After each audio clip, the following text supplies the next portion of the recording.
Dear students, today we'll read fourth chapter of his first flight for the students of 10th class, and the name of the chapter is From the Diary of Anne Frank. This chapter has been written by Anne Frank. Anne Frank was a Jewish girl, and she was born in Germany, and during World War II they shifted to Netherlands,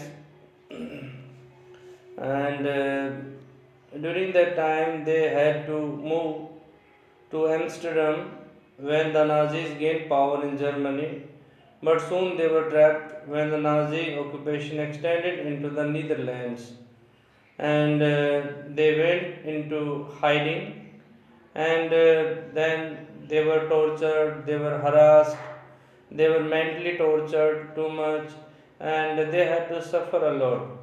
Not only Anne Frank, all the family members of us had to suffer a lot, and because of the Nazis. And during that time, when the family were living in hiding, then they mean to say this girl, Anne Frank, wrote down about in her diary about the current situation, about the lifestyle they had to undergo during that time. She also wrote about the cruel way of Nazis dealing with Jewish people, and there was all the time terror of bombarding, and people were being killed by the Nazis. In this way, the life was totally hell during World War II, and how this little girl Annie Frank wrote down in her diary about her own opinion, keeping the present situation of that time in her mind. So let's start the chapter. Annalise Mary Annie Frank 12 June 1929 को इनका जन्म हुआ था. February March 1945 was a German born Jewish girl, और ये 1945 मार्च या फरवरी के महीने में इसकी डेथ हो गई थी.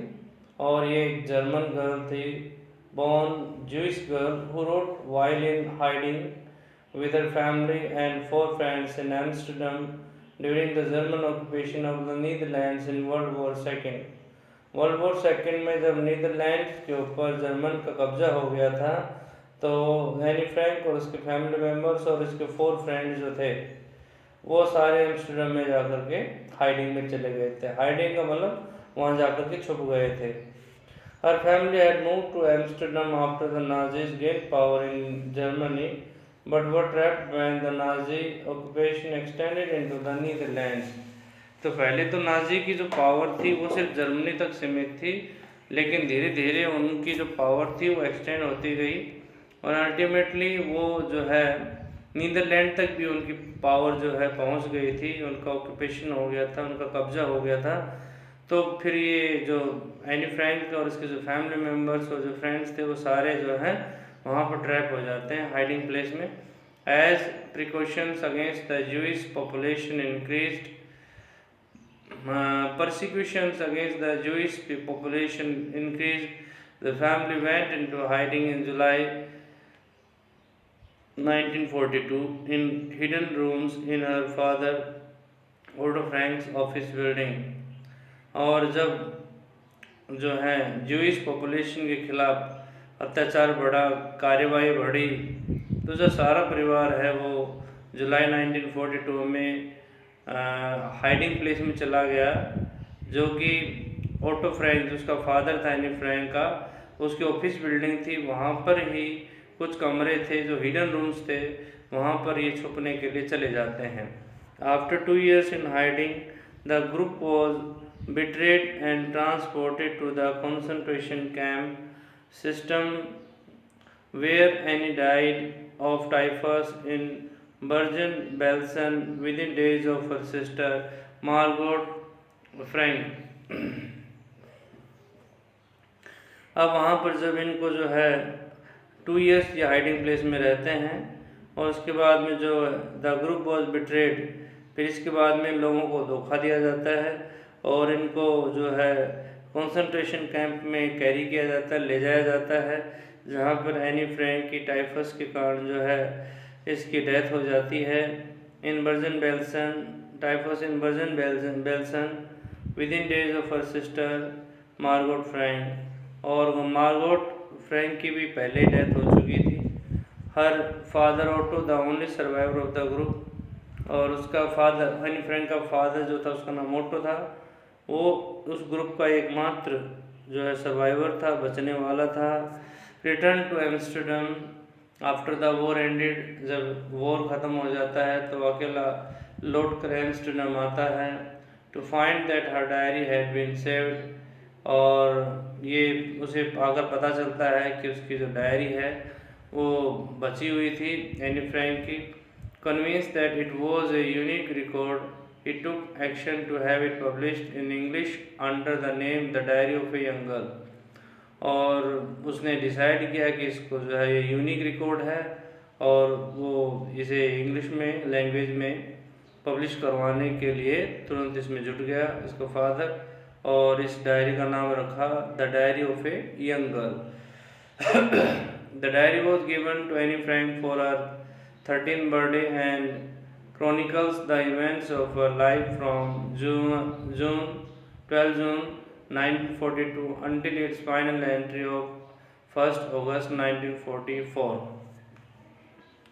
और एनी फ्रैंक को जो है डायरी दी गई थी उसके 13 बर्थडे के ऊपर, and chronicles the events of her life, और इसके अंदर उसकी लाइफ की जो इवेंट्स थी, घटनाएं थी, उनका एक क्रॉनिकल्स का मतलब पुरानी जो है घटनाएं, उसका लेखा जोखा था सीरियल वाइज, जो कि 12 जून 1942 से स्टार्ट होकर के और 1 अगस्त 1944 तक लास्ट एंट्री थी इसकी। It was eventually translated from its original Dutch into many languages and became one of the world's most widely read books, और ये आखिरकार जो है जो ओरिजिनल लैंग्वेज थी इसकी डच थी, उसके बाद में कई भाषाओं में इसको पब्लिश किया गया और ये वर्ल्ड की सबसे ज़्यादा पढ़ी जाने वाली बुक बन गई। There have also been several films, television and theatrical productions and even an opera based on the diary, described as the work of a mature and insightful mind. The diary provides an intimate examination of daily life under Nazi occupation. इसके बाद में Anne Frank के life के ऊपर जो है इसके diary के अंदर जो डिटेल मिली उसके आधार पर बहुत सारी जो है मूवीज़ बनी, कुछ नाटक बने, ओपेरा में इसको जो है नाटक वगैरह जो थे वो चलते थे इसी के डायरी के ऊपर आधार पर, और कुछ थिएट्रिकल प्रोडक्शंस बने। और ये डायरी इस बात को हमें बताती है, जो इंटीमेट का मतलब डीप, कि नाजी ऑक्यूपेशन के दौरान जो रोज़मर्रा की जो ज़िंदगी थी, जो डेली लाइफ थी, उसका गहरा अध्ययन जो है ये डायरी हमें बताती है कि उस समय लोगों की ज़िंदगी कैसी थी। Anne Frank has become one of the most renowned and discussed of the Holocaust victims. Anne Frank जो है वो मोस्ट रिनाउंड, सबसे अधिक जानी पहचानी, famous and discuss of the Holocaust victims, और इस जो हॉलोकॉस्ट है, हॉलोकॉस्ट का मतलब होता है सबसे ज़्यादा क्रूर।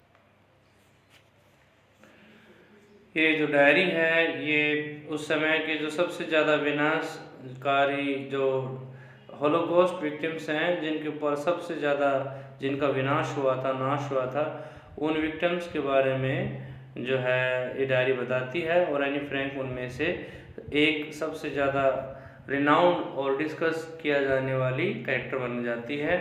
उसके बारे में लोग डिस्कस करते हैं। तो देखिए यहाँ पर डायरी के बारे में बताया गया है। स्टार्ट करते हैं यहाँ से। Writing in a diary is a really strange experience for someone like me. Here Anne Frank tells us that writing diaries was really a strange experience for her. Not only because I have never written anything before, but also because it seems to me that later on, neither I nor anyone else will be interested in the musings of a 13-year-old schoolgirl. कहता है कि not only, केवल इसलिए नहीं कि मैंने इससे पहले कुछ लिखा नहीं, लेकिन इस बात के लिए क्योंकि मुझे लगता है कि बाद में ना तो मुझे और ना किसी और को एक 13-year-old स्कूल गर्ल के विचारों में कोई किसी को इंटरेस्ट होगा। तो जो म्यूजिंग्स है, म्यूजिंग्स का मतलब होता है विचार। म्यूजिंग्स का मतलब यहाँ पर विचार से है। देखिए यहाँ पर आपको दिखा देते हैं, म्यूजिंग्स का मतलब विचार, ये म्यूजिंग्स विचार। तो म्यूजिंग्स का मतलब यहाँ पर विचार से है। Of a 13-year school girl, oh well it does not matter. खैर ये मैटर नहीं करता। I feel like writing and I have an even greater need to get all kinds of things off my chest. और Anne Frank इस बात को admit करती है कि उसका लिखने का मन कर रहा था और वो अपने जो मन की जो बातें थी उनको बाहर निकालना चाहती थी। Paper has more patience than people. I thought of this saying on one of those days when I was feeling a little depressed and was sitting at home with my chin in my hands, bored and listless, wondering whether to stay in or go out. Here Annie Frank says that paper has more patience than people. It means people don't have patience. They can reveal the facts whenever their mood gets changed. But paper has more patience, and a paper is not supposed to reveal the facts to anyone. And I thought of this saying. Anne Frank considered over this fact, and she was feeling little bit tensed, and she was nervous on those days, and she was sitting alone at home and um, keeping her chin in her hands. She was bored and nervous, listless, wondering, इस बात के ऊपर वो wonder करते हुए कि वो घर पे रुके या बाहर चली जाए। I finally stayed where I was brooding. आखिरकार उसने ब्रूडिंग करते हुए, ब्रूडिंग का मतलब विचार करते हुए जिस स्थान पर थी वो वहीं पर रुक जाती है, विचार करती है। Yes, paper does have more patience. हाँ, पेपर के अंदर ज़्यादा पेशेंस होता है। And since I am not planning to let anyone else read this stiff backed notebook grandly referred to as a diary, unless I should have find a real friend, it probably won't make a bit of difference. और yes, paper does have more patience. हाँ, paper के अंदर ज़्यादा patience होता है। और जो Anne Frank कहते हैं कि वो किसी दूसरे को अपनी हार्ड जो कवरिंग वाली जो नोटबुक थी जिसको डायरी कहा जाता था, वो किसी को भी पढ़ने के लिए अलाउ नहीं करेगी जब तक कि उसे रियल फ्रेंड ना मिल जाए। और वो ये भी मानती है कि शायद इससे कोई ज़्यादा डिफरेंस ना पड़े, लेकिन वो अपने रियल फ्रेंड के अलावा किसी दूसरे व्यक्ति को डायरी पढ़ने की अनुमति नहीं दे सकती थी या नहीं देना चाहती थी। Now I am back to the point that prompted me to keep a diary in the first place. I don't have a friend. I hear Anne Frank tells us the reason of keeping her diary, and she tells us that she didn't have a real friend at that time. That's why she felt the need of a diary at that time and decided to keep a diary. Let me put it more clearly, since no one will believe that a 13-year-old girl is completely alone in this world. अब एक बात यहाँ पर Anne Frank clear करना चाहती है कि कोई भी विश्वास नहीं करेगा, बिलीव नहीं करेगा कि एक 13-year-old गर्ल, जो 13 years old गर्ल है, स्कूल जाने वाली लड़की है, वो एकदम अकेली है इस संसार में। इस बात को कोई भी बिलीव नहीं करेगा। And I am not. और एनी फ्रैंक कहती है कि मैं अकेली हूँ भी नहीं। I have a loving parents and a 13 and a 16-year-old sister, and there are about 30 people I can call friends. कहता है कि मेरे लविंग पेरेंट्स हैं, 16 years old बड़ी सिस्टर है, और 30 पीपल हैं जो मेरे आसपास में जिनको मैं फ्रेंड कह सकती हूँ. And I have a family, loving aunts and a good home. मेरा अच्छा परिवार है, लविंग आंट्स हैं, अच्छा घर है. No, on the surface I seem to have everything except my one true friend. ऊपर से देखने में ऐसा लगता है कि मेरे पास सब कुछ है, सिर्फ एक ट्रू फ्रेंड को छोड़कर. All I think about when I am with friends is having a good time. मैं जब दोस्तों के साथ होती हूँ, फ्रेंड्स के साथ होती हूँ, मैं तो सिर्फ मौज मस्ती करना के बारे में ही विचार करती हूँ कि समय अच्छे से बीते इसके बारे में सोचती हूँ. I can't bring myself to talk about anything but ordinary everyday things. मैं कहता है कि किसी के बारे में नहीं सोचते, लेकिन जो रोज़मर्रा की छोटी छोटी जो चीज़ें हैं उनके बारे में जो है मैं सोचती हूँ. We don't seem to be able to get any closer. हम बिल्कुल पास आते हुए प्रतीत नहीं होते. And there is the problem may B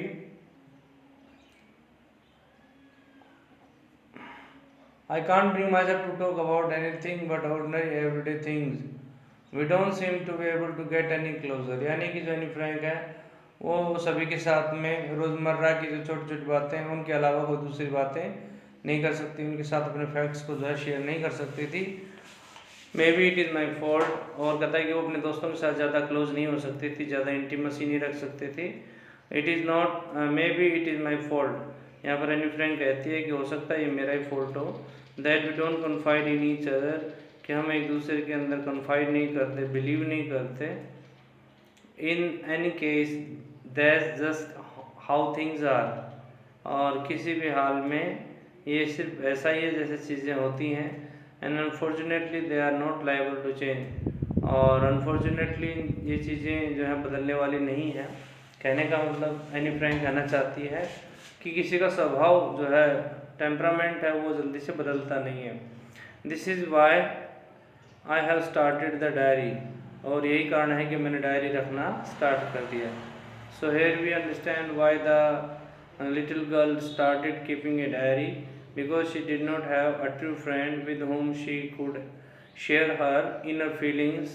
Okay, that's why she felt the necessity of keeping a diary. To enhance the image of this long-awaited friend in my imagination, I don't want to jot down the facts in this diary the way most people would do, but I want the diary to be my friend, and I am going to call this friend Kitty. Is long-awaited friend in my imagination. Anne Frank जो है बहुत समय पहले से ही, काफ़ी लंबे समय से अपने इस लॉन्ग अवेटेड फ्रेंड के बारे में कल्पना कर रही थी. डायरी के बारे में, वो इसकी फ्रेंड कौन है यहाँ पर, डायरी. उस डायरी के बारे में जो है इमेजिन कर रही थी. I don't want to jot down the facts. और वो नहीं चाहती थी कि एकदम से, अधिकतर लोग जिस तरीके से डायरी में लिखना स्टार्ट कर देते हैं फैक्ट्स को, उसी तरीके से वो लिखना स्टार्ट करे. यानी कि वो नहीं चाहती थी उस तरीके से लिखना. But I want the diary to be my friend. लेकिन वो चाहते थे कि डायरी उसकी दोस्त बन जाए.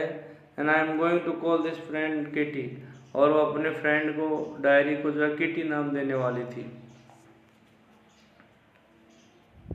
तो यहाँ पर देखिए, since no one would understand a word of my stories to Kitty if I were to plunge right इन.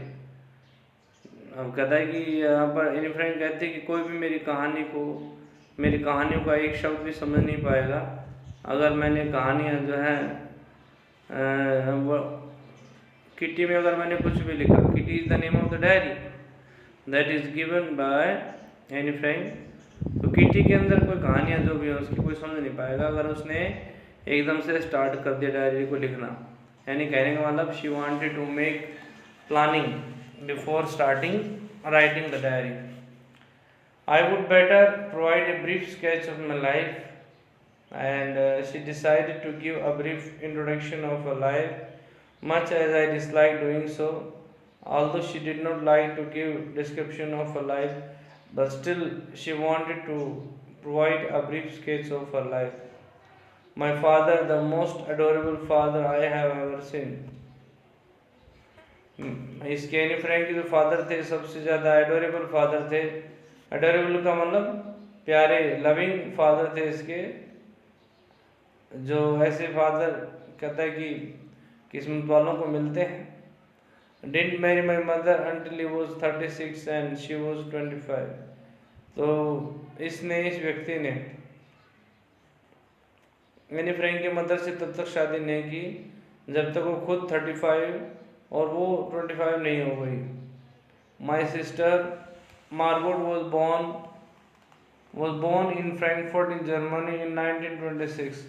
1926 के अंदर जर्मनी के फ्रैंकफर्ट में मार्गोट का जन्म हुआ, जो कि एनी फ्रैंक की बड़ी सिस्टर थी। I was born on 12 June 1929 and 1929 जून में इसका जन्म हुआ एनी फ्रैंक का। I lived in Frankfurt until I was 4। जब तक ये 4 ईयर्स ओल्ड नहीं हुई तब तक ये जो है फ्रैंकफर्ट में रहती थी। माई फादर एमिग्रेटेड टू हॉलैंड इन 1933। 1933 के अंदर ये इसके फादर जो हैं ये हॉलैंड चले जाते हैं। My mother Edith Hollander Frank went with him to Holland in September, while Margot and I were sent to Aachen to stay with our grandmother। और होता ऐसा है कि एनी फ्रैंक की मदर, जिसका नाम था एडिथ हॉलैंडर फ्रैंक, ये उसके फादर के साथ में यानी कि एनी फ्रैंक के फादर के साथ में जो हॉलैंड चली जाती है सितंबर मंथ में रहने के लिए, जबकि मार्गोट और एनी फ्रैंक जो है इनको आचेन इनकी ग्रैंडमदर के साथ रहने के लिए भेज दिया जाता है। Margot went to Holland in December and I followed in February, when I was plunked down on the table as a birthday present for Margot। तो यहाँ पर जो है मार्गोट जो है हॉलैंड के अंदर दिसंबर में जाती हैं और फरवरी मंथ में एनी फ्रैंक भी वहाँ चली जाती हैं, और उस समय मार्गोट का बर्थडे था। तो यहाँ पर एनी फ्रैंक मानते हैं कि as a birthday gift I was brought back to Holland in the month of Feb। I started right away at the Montessori Nursery School and Montessori Nursery School में इसने अपनी पढ़ाई को स्टार्ट किया। I stayed there until I was 6 years होने तक वो वहाँ पर रुकती है, उसी स्कूल में पढ़ती है। At which time I started in the first form, और उस समय इसने फर्स्ट क्लास से पढ़ाई स्टार्ट की थी। In the sixth form my teacher was Mrs. Kupras, the headmistress। और 6th स्टैंडर्ड में जब ये थी तब इनके टीचर थे मिसेस कुपरेस, और ये जो हेडमिस्ट्रेस भी थी स्कूल की। At the end of the year we were both in tears as we said a heartbreaking farewell। और ईयर एंड के ऊपर दोनों को ही आंसू आ जाते हैं अच्छे से आंखों में, जब इन्होंने एक दूसरे को हार्ट ब्रेकिंग फेयरवेल कहा।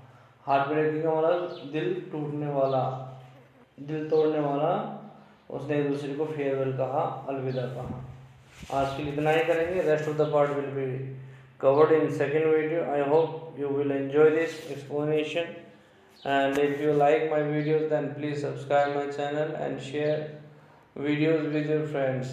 Thank you, have a nice day.